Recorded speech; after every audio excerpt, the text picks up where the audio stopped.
Welcome in to the Intruesive Thoughts Podcast. It's a dark, dark, dark day for those Celtics fans out there. Tatum comes back.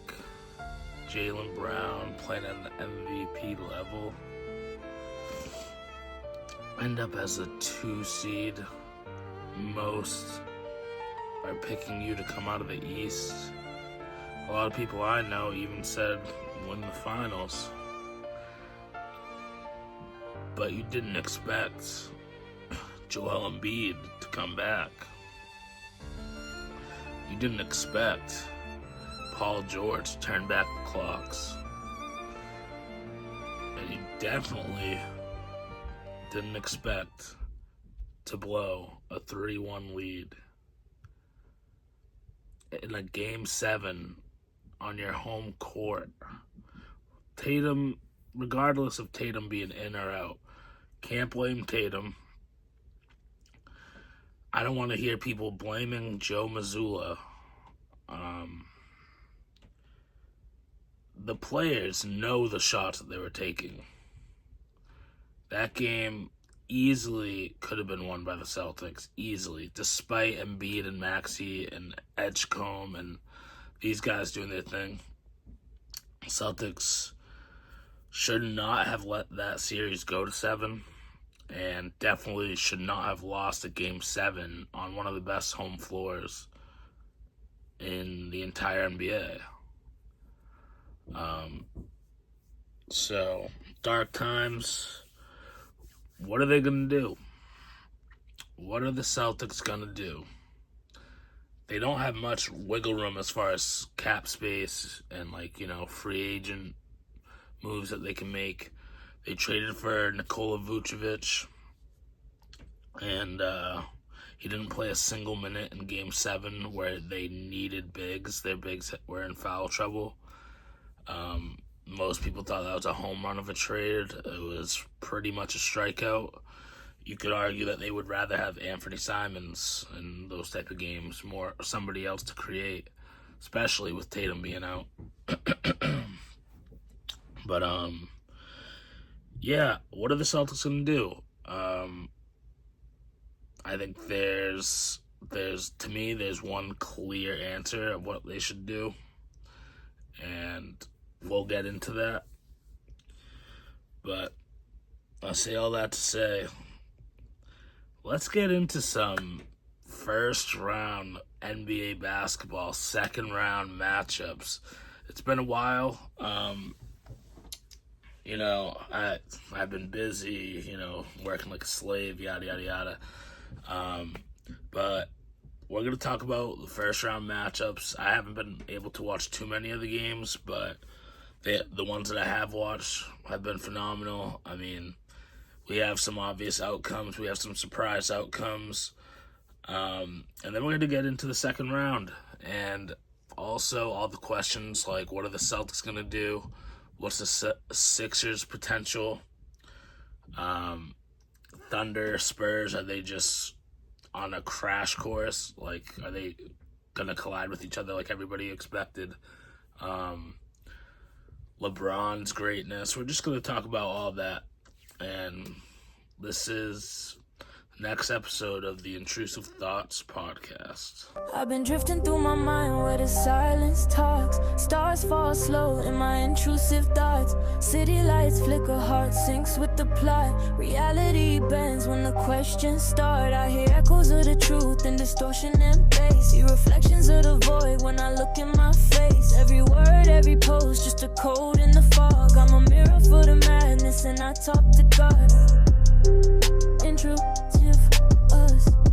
They whisper, they twist, they nod. Intrusive us. Is the Intruesive Thoughts Podcast. Alright, y'all. Welcome back to the Intruesive Thoughts Podcast. We got a lot to get into. As you heard in the intro, it has been a juicy NBA playoffs to start off. I'm very excited for the future of the playoffs. I'm very excited to talk about all these things. there's been so much stuff outside of the NBA that I really would love to talk about. Since we're only doing an episode a month, I didn't do my predictions officially on a video, but I have my predictions. We'll probably be showing a few of them here in the podcast, but let's just get into it, man. And we're going to start off with your 2025 NBA champion Thunder sweeping the Suns. SGA is continuing his run, looking like the best player in the league. I posted something that got a lot of flack saying he could be a top 5 guard all time, but he loses his running mate with Jalen Williams that he's dealt with all year. And, you know, the Suns fought hard. They fought hard. I knew it was going to be a closely fought series, although I also knew it was going to be a sweep. They just didn't have enough. Devin Booker kind of looked checked out. I just think, you know, Suns had a great season. They're a great story. This is great for them to build on. Their rookies, Malawach and Flemings, they look good. Dylan Brooks looks like a different player. Jalen Green looks really good at times. I think they have a lot to build on, you know, whether it's they make a big trade, they get some free agents. I think a lot of people would be interested in playing there. But that being said, there's not enough that you could say about my Thunder. SGA is looking Jordan-esque, MVP, 42 points in Game 3. Like, everybody says he's a foul baiter, free throw merchant, whatever, but that doesn't bother him. It doesn't bother me. It doesn't bother the team. They just do what they do. Caruso, every single year in the playoffs, Caruso turns it up to another level. I love what he's been providing. Chet, regardless of whether he has 8 points or 30 points, he's going to be an impactful player. He just wins at every level. I think going into the next round, you know, they are playing the Lakers with no Luka Doncic. I mean, Austin Reeves came back. That's great. LeBron did great. But I think the Thunder, really, they'll say that they're not. And we shouldn't be, but I think they're just looking ahead to the Spurs. I mean, don't count out the Timberwolves, but that's the matchup. That's our championship. Lost to them 3 times in the regular season. Each team battling with different things. Spurs look like they're clicking. But so do we. And we'll see if J-Dub can get healthy during this Lakers series when we won't need him. And we'll see what happens in the Western Conference Finals. But speaking of the Lakers, let's dive into that series. There's nobody in the world, not a single person, that thought the Lakers would be up 3-0 in that series with no Austin Reeves and no Luka. That being said, nobody expected KD to miss it pretty much the entire series. I don't know what to make of the Rockets. I had the Rockets winning in 7 before I knew KD was going to be out or whatever, so I didn't think they were going to blow the Lakers out by any means. I mean, it's LeBron James. But I don't know. With the Rockets, would they have been better off keeping Jalen Green and using that number 10 pick? And I don't know. Would things be different if they had Fred VanVleet running the point and not Reed Shepherd being a liability on defense, although he's their only shot creator outside of Kevin Durant? I don't know. There's a lot of things. I don't like Alperen Şengün. I don't like his game as much as I thought I did, but I do like Jabari Smith Jr. a lot. I think he has the potential to be the guy that they need. And Thompson's great. I think when he's aggressive, he's great, but he can't shoot. So it's like Tyree Eason has been great throughout the regular season, kind of sucked towards the end of the season and into the playoffs. Like, they have a lot of pieces, a lot of players whose stock fell. I don't think they should give up on, like, the Kevin Durant timeline situation. I think next year is either make one move to put you over the top, or make a run or whatever, or just, blow it up, trade Şengün. I don't know if you give Amin Thompson the $250 million that I saw he was going to get. But there's a lot of questions, and as, KD is my favorite player of all time.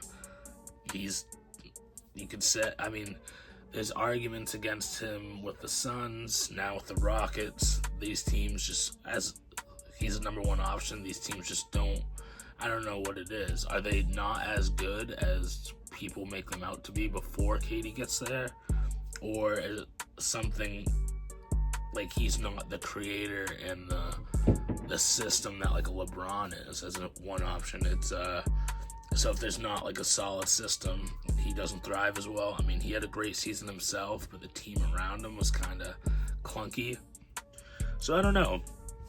I think there's a lot of things that the Rockets could do from now until next season, and even by the trade deadline. But we'll see what happens there.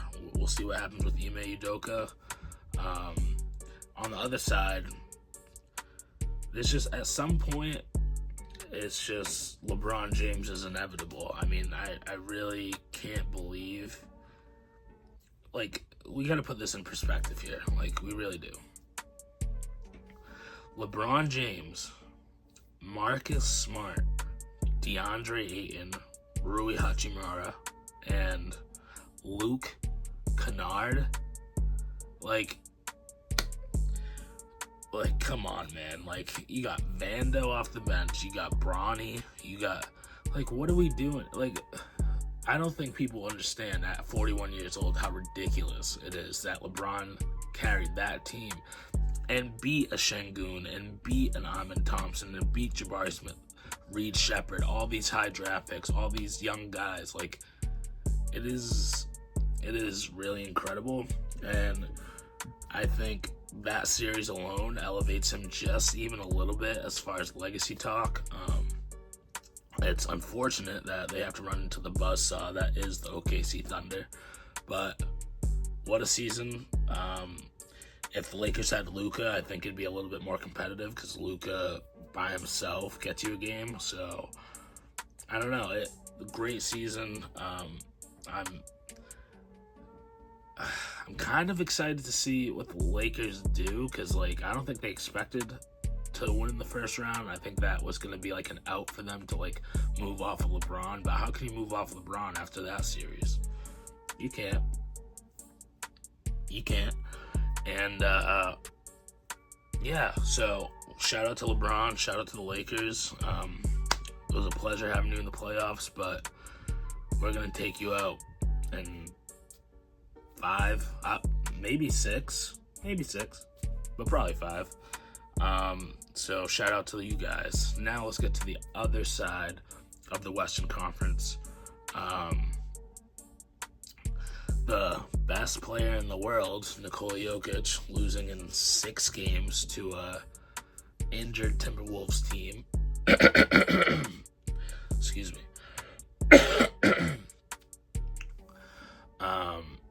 Jaden McDaniels, everybody knows that he's the X Factor. I knew he was the X Factor in the series. Before the series started, I had Timberwolves in 7. Obviously, I didn't expect Anthony Edwards and DiVincenzo to be out. Rest up, DiVincenzo, get better. Ayo Dosunmu.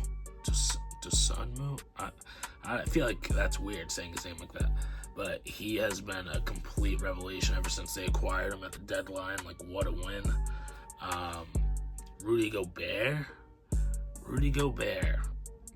He's been a laughingstock a lot of the times. People say he can't guard Joker. He can't guard this guy. He's an overrated defensive player.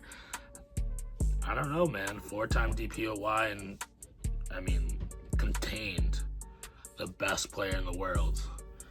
And, they got out of that series in 6. I think the Nuggets, there's probably more questions to me, not to a lot of people, for the Nuggets going into this offseason than the Rockets, because you got Christian Brown, who you just paid, You got Peyton Watson, who broke out this year, who you should have not paid Christian Brown because he's a role player at best. Cam Johnson, you traded Michael Porter Jr. for Cam Johnson, which is, after the season that Cam Johnson had, ridiculous. Aaron Gordon hurt all the time. So you got Jamal and Jokic. What do you do? Does this core, does that duo keep you in the title talks every year? Like, you have one title.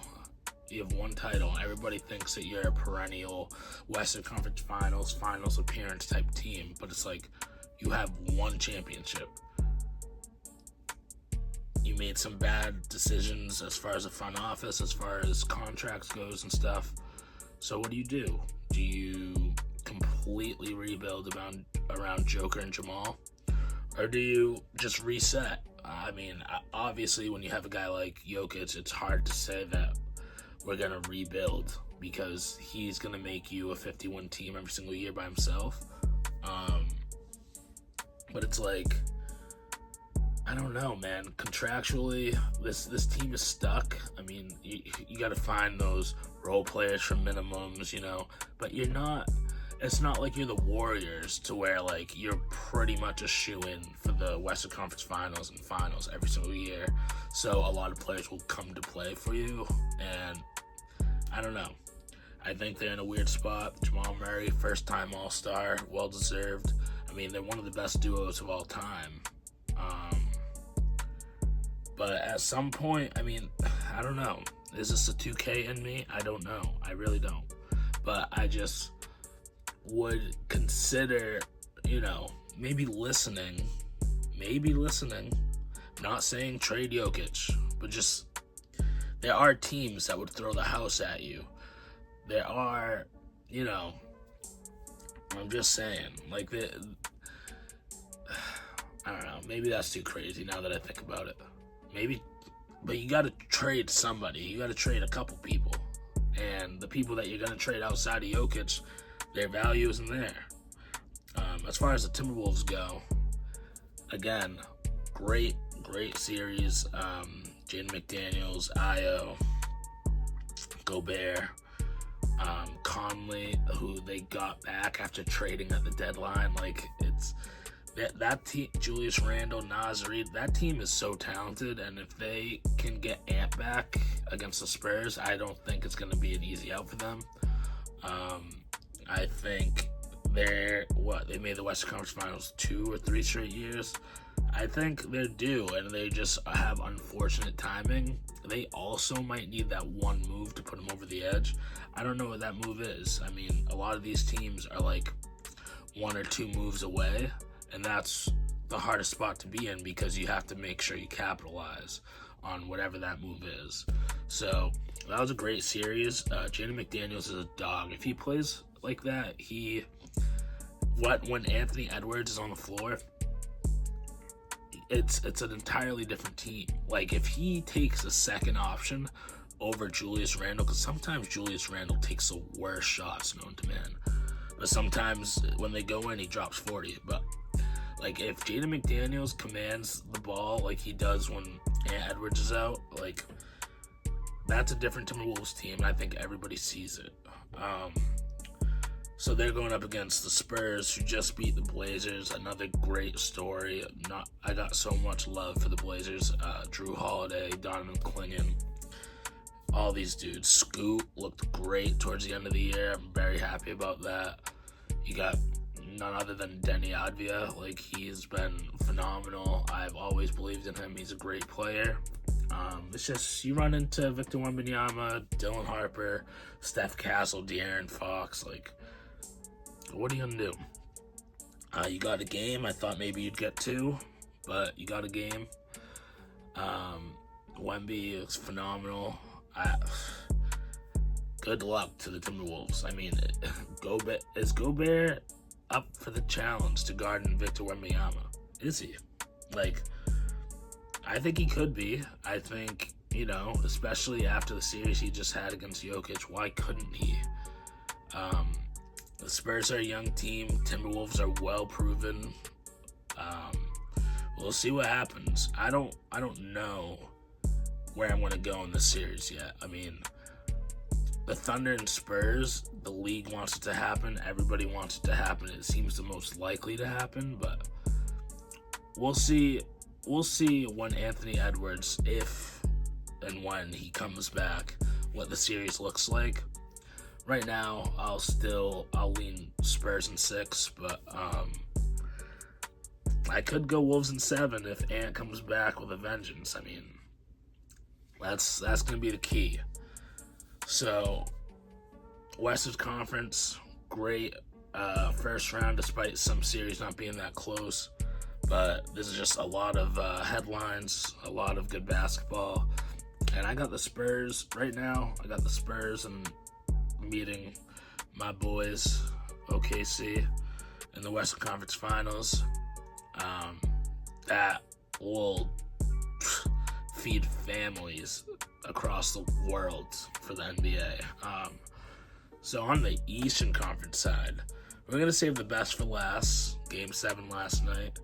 But you got 2 Game 7s. Got the Magic and Pistons, who I had a feeling would be a dogfight, but like I didn't give the Magic this much credit. Paolo has been phenomenal. Suggs hasn't been as good as I thought he would be, but they lost Franz.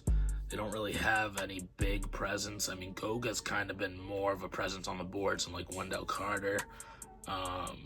Desmond Bane's kind of like hot and cold, chucking threes.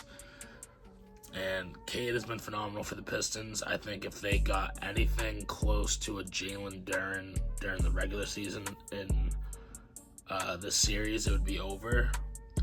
But again, the Magic had multiple times to close out big leads, multiple times, but they're just, I don't know if it's the coaching. I don't know if it's both these teams just like can't really shoot. So it's like, I don't know. It's very, like, a big lead is easier to dissipate when the team with the lead can't shoot the 3 ball or like can't make free throws consistently and like turns the ball over. It's like this has been a great series. I'm very excited to watch this game. I mean, Game 7 at home, it's hard to not go with the Pistons, but I mean, that'd be another 3-1 lead blown. Magic just, I think the Pistons get Duren going and early in the game, and I think that'll set the tone. Tobias Harris has been good.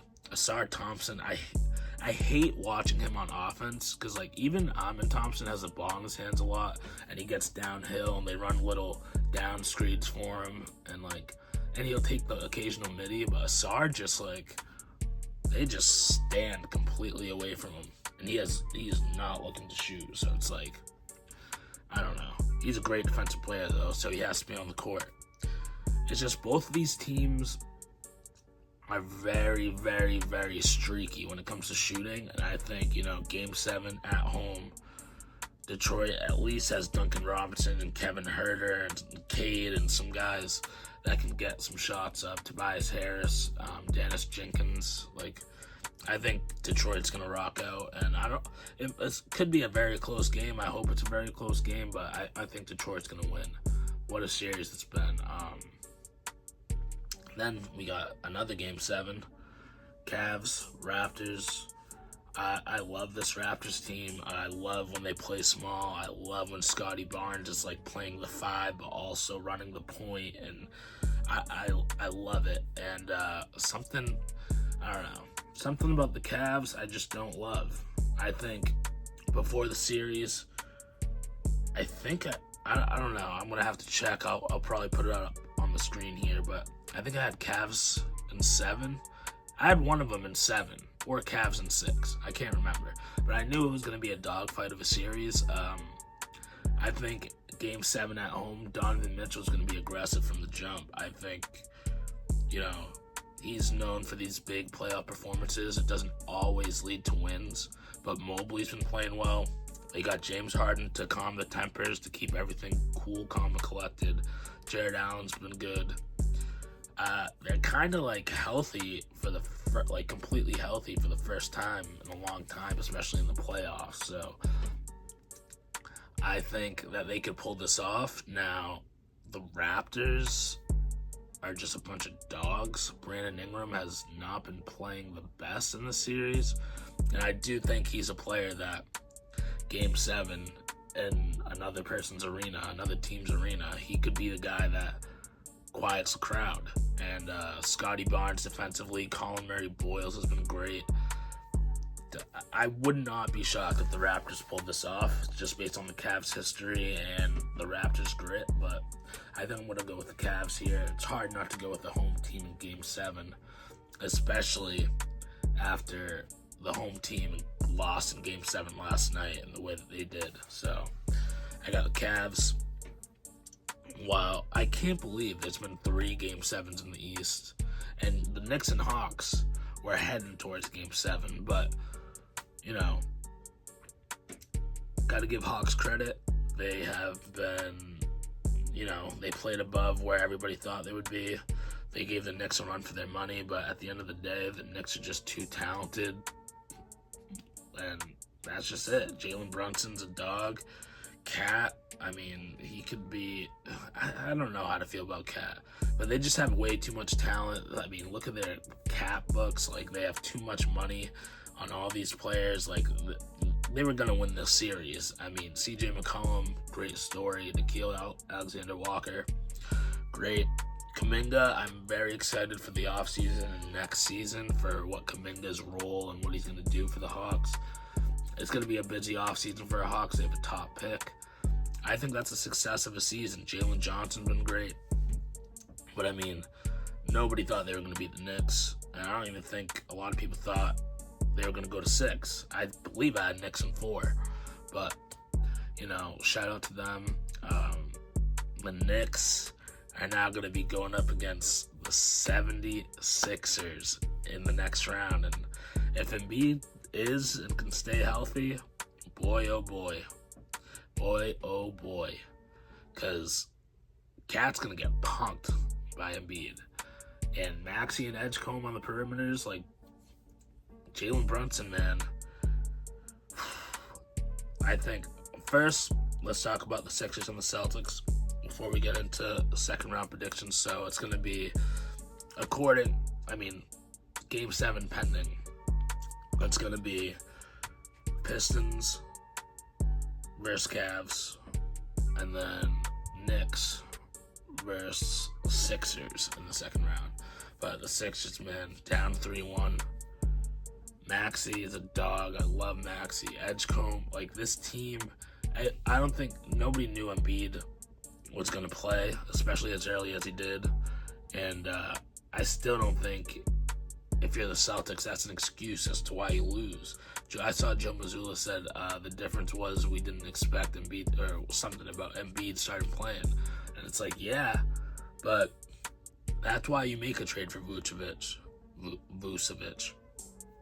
That's why maybe if you're that worried about it, I know Tatum is your future, but if he wants to play, you got to play him. Is the game different? Who knows?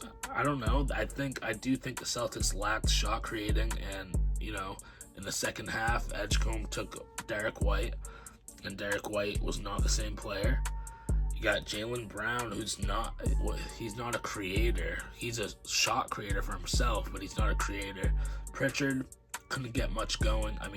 Defensively, you got Edgecombe, Paul George, Embiid, even Oubre can lock in and play some defense. Maxey isn't a terrible defender. You need guys that's going to be able to penetrate and break down the defense. And I think they're missing that a lot from Tatum. Also, just chucking up threes. That's just a very, very sad way to go out for the Celtics. But shout out to the Sixers, man. They deserve this. They've been through a lot. Embiid's been through a lot. Maxey, I think, now we're going to get into it. I think the Sixers beat the Knicks in the next series. I think it'll be in 6. I don't know. You don't want to go to 7 at MSG, but I do think if it did go 7, that Maxey and Embiid could shine under those lights. Edgecombe ain't afraid of those lights either. So it's they stay healthy, they're going to the conference final, in my opinion. And who are they going to be playing? The winner of the Pistons and Cavs? I mean, talent-wise, they're there. They're there. I think if the Cavs beat the Pistons, you can see the Sixers in the finals. I think the Pistons are a better matchup for the Sixers because you got Darren on Embiid, you got defenders like Asar, and you got Cade, and you got size. And the Sixers guards are not too big, but they're fast. I think it's going to be a great second round and beyond. I mean, these playoffs have already been very good, and I hope that I get to watch more of these games. But working every single day of my life, I can't stay up till 11, 12 o'clock watching these games. You know what I mean? So, I mean, I think at the end of the day, if we got an OKC Philly finals, I mean, that'd be great for us because I think we win. I think we beat anybody coming out of the East, but I would love to see Embiid in a finals atmosphere. Also, Paul George, I mean, long career. He's been playing very well since his suspension. I think Philly as a 7 seed, I mean, we've seen the Miami Heat as an 8 seed go to the finals. I think the East is one of those conferences where that could happen. LeBron as a 6 seed made the finals. I think he was a 6 seed or the 4 seed, whatever it was. But, yeah, man, I think these playoffs have been everything we've been looking forward to. Sad not seeing the Celtics go forward and that the Lakers are going to get wiped out. And, like, these iconic franchises like the Warriors aren't in it. The Bulls, definitely. The Heat, not. But the Sixers are there. The Knicks are there. You know what I mean? Spurs are there. So, this is going to be a great rest of the playoffs for not only, like, storylines, but also legacy talk. Like, if Victor Wembanyama makes the finals and wins the finals, that's going to cause a lot of conversations that people are not going to want to have. If Embiid makes the finals, wins the finals, I mean, that legacy looks a lot different. If SGA goes back-to-back, finals MVP, whatever, there's a lot of narratives, a lot of storylines that could come up from this.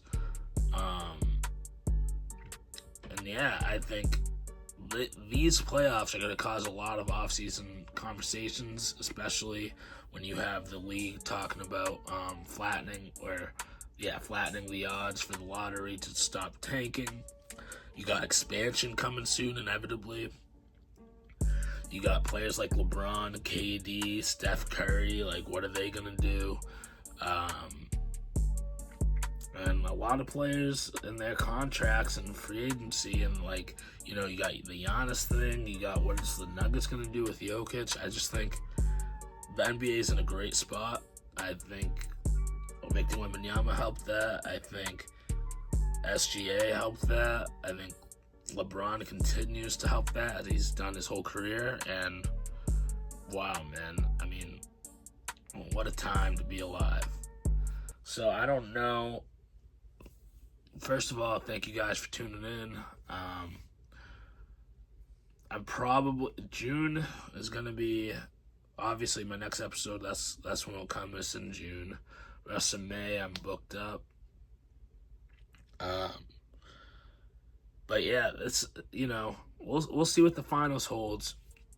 Put your comments down below on who you think is going to win the finals, who you think is going to be in the finals. Give some predictions. Should the Celtics trade Jaylen Brown? Should the Nuggets trade Jamal Murray, Jokic? Should the Rockets trade KD? Should the Bucks trade Giannis? Just give your thoughts. I mean, that the basketball is in a great space, and as a Thunder fan, I could not be happier. I really hope we run into the Spurs, and I really hope we take care of business, because if not, I know the boys are going to be on my back. Pause. But you know what I mean. They're going to be on my ass. So, thank you guys for tuning in to another episode of the Intruesive Thoughts Podcast, and I'll see you in about a month. Peace.